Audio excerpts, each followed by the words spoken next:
ప్రభు యొక్క ఘనమైన నామాన్ని బట్టి ప్రతి ఒక్కరికి వందనాలు చెల్లిస్తూ ఉన్నాను. శ్రేష్టమైన జీవితం ఏదైనా ఉందంటే మన పాపములన్నీ దైవ సన్నిధిలో క్షమించబడటమే. ఎప్పుడైతే పాపముల నుంచి క్షమించబడతారో వారు శ్రేష్టమైనటువంటి జీవితంలోనికి అడుగు పెడతారు.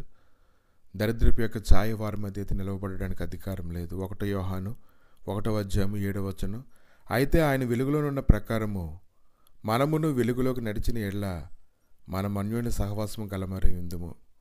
అప్పుడు ఆయన కుమారుడైన యేసు రక్తము ప్రతి పాపం నుండి మనలను పవిత్రులుగా చేయను.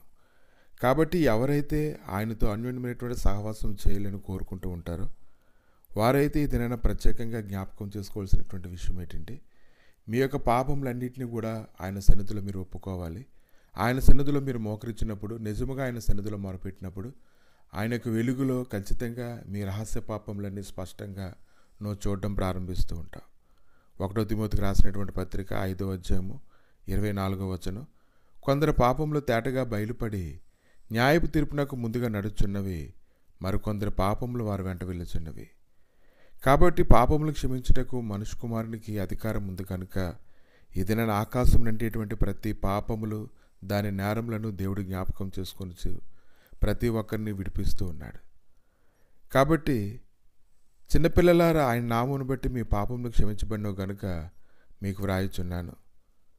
కనుక ఈ దినాన ప్రతి ఒక్కరు కూడా మీకు హృదయస్థితి ఎలాగుందో దేవుని వాక్యం యొక్క వెలుగులోనికి వచ్చినట్లయితే గొప్ప కార్యాలు మీ జీవితంలో జరగడం ప్రారంభిస్తూ ఉంటాయి. అపోస్తల కార్యాలు 3:20 మీ కొరకు నియమించిన క్రీస్తు యేసును ఆయన పంపినట్లును మీ పాపములు తుడిచివేయబడి నిమిత్తము మారు మనసు పొంది తిరుగుడి.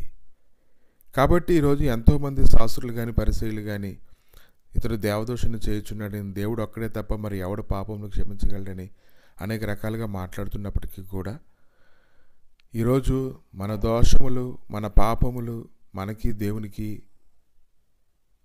అడ్డంగా వచ్చాయి కనుక, మన పాపములే ఆయన ముఖమును మనకు మరుగుపరిచాయి కనుక ఆయన ఆలకింపకుండా ఉన్నాడు. కాబట్టి ఎవరైతే ఆయన వైపు తిరుగుతారో, తిరుగుబాటు క్రియలు ఎవరైతే ఇంకా చేయడం మానివేసి ఆయన వైపు తిరిగి ఆయనకు లోబడతారో అప్పుడు ఖచ్చితంగా ప్రభు అయితే గొప్ప కార్యాలు వారి జీవితంలో జరుగుతూ ఉంటాయి.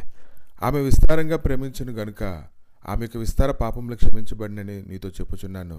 ఎవరికి కొంచెముగా క్షమించబడినో వాడు కొంచెముగా ప్రేమించునని చెప్పాను. లోకాసువార్త 7:47 ఒక స్త్రీ ప్రభు దగ్గరకు వచ్చి కన్నీరు కార్చి ఆయన పాదములను తల వెంట్రుకలతో తుడిచి ఆయన సన్నిధిలో ఆమె అలా మౌనంగా కన్నీరు కారుస్తూ ఉన్నప్పుడు ప్రభు అయితే ఆమె విస్తారంగా ప్రేమించింది కాబట్టి ఆమెకు విస్తార పాపములు క్షమించబడ్డాయని ఆయన మాట్లాడుతూ ఉన్నారు. ఇంకా యెషయా 1:18 రండి మన వివాదం తీర్చుకుందాము. మీ పాపములు రక్తం వల్ల ఎర్రనివైనను అవి హిమం వల్ల తెల్లబడును, కెంపు వలన ఎర్రనివైనను అవి గొర్రెబొచ్చు వల్ల తెల్లని వగును. కాబట్టి ఈ దినాన ప్రభు యొక్క గొప్ప కృప నీ ఎడల ఉంది. కాబట్టి ఈ దినాన నీ యొక్క స్థితిని దైవ సన్నిధిలో ఒప్పుకోవడానికి నువ్వు హృదయపూర్వకంగా ఒప్పుకోగలగాలి. ఎప్పుడైతే అలా ఒప్పుకుంటావో ఖచ్చితంగా గొప్ప ఆశీర్వాదాల కిందకి నువ్వు వెళ్ళడం అనేది నువ్వు చూస్తావు. కాబట్టి ఈ దినాన అనేక మంది ఆయన వద్దకు వచ్చి పాపములు ఒప్పుకుంటూ ఉన్నప్పుడు కొంతమందితో ఆయన మాట్లాడుతున్నారు. యేసు వారి తలంపులు గ్రహించి మీ హృదయంలో ఎందుకు దురాలోచనలు చేయుచున్నారు? కాబట్టి ఈరోజు పాపములు తుడిచిపెట్టడం అనేది అది సామాన్యమైనటువంటి విషయం కాదు. ఈ దినాన ఒకడు తన సొంత స్వనీతిని బట్టి వాడు వర్ధిల్లలేడు, కానీ ప్రభు సముఖంలోని వాడు ఒప్పుకొనడం ద్వారా అన్ని విషయంలో వర్ధిల్లుతాడని ఈ దినాన్ని గ్రహించుకోగలగాలి.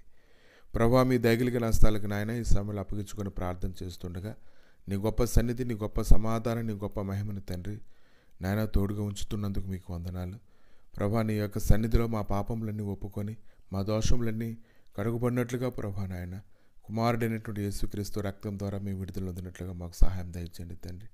ఎవరైతే తండ్రి ఒప్పుకుంటారో తండ్రి అటు వారికి నాయన కృపనివ్వడానికి మీరు శక్తిమంతులుగా ఉన్నారు. కాబట్టి నీ గొప్ప సన్నిధి సమాధానము ప్రభా ఇది మొదలుకొని సదాకాలం తోడుగా ఉంచి నడిపించమని, విమోచించమని, నీ రక్షణ కనపరిచి నేను కాపుదల భద్రతను అనుగ్రహించమని యేసుక్రీస్తు నామములు అడిగి వేడుకుంటున్నాము తండ్రి. ఆమేన్.